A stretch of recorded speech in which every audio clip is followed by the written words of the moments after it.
Fait lecture dans déclaration que PNH l'a fait dans l'occasion des informations pour capable démentir informations qui ont circulé sous enquête que la police a diligentée dans le cadre assassinat du président Jovenel Moïse.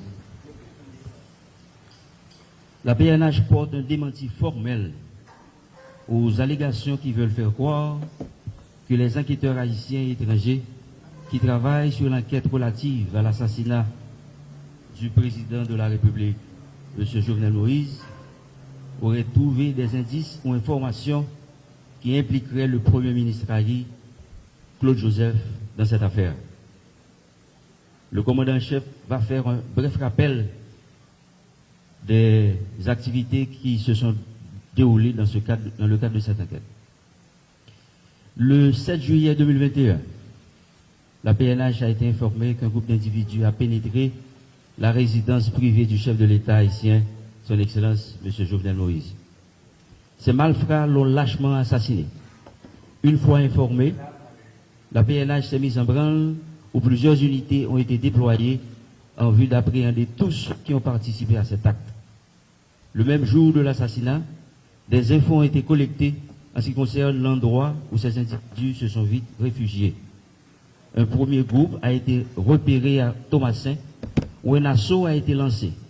2 des assaillants ont été stoppés et 2 autres se sont rendus à la PNH.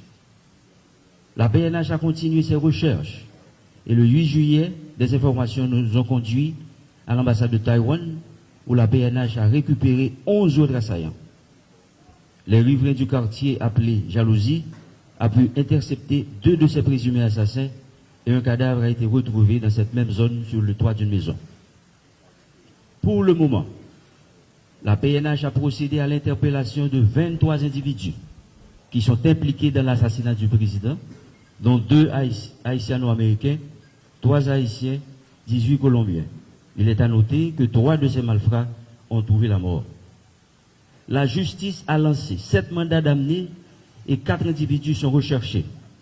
Plusieurs auditions ont été réalisées par la DCPJ. 10 bâtiments ont été perquisitionnés autour de l'enquête judiciaire et sur le plan administratif, 24 mesures conservatoires ont été prises à l'encontre de plusieurs policiers et responsables d'unité et 4 sont placés en isolement. 27 auditions ont été déjà réalisées. La police bénéficie de l'accompagnement technique des enquêteurs du FBI et plusieurs autres techniciens étrangers.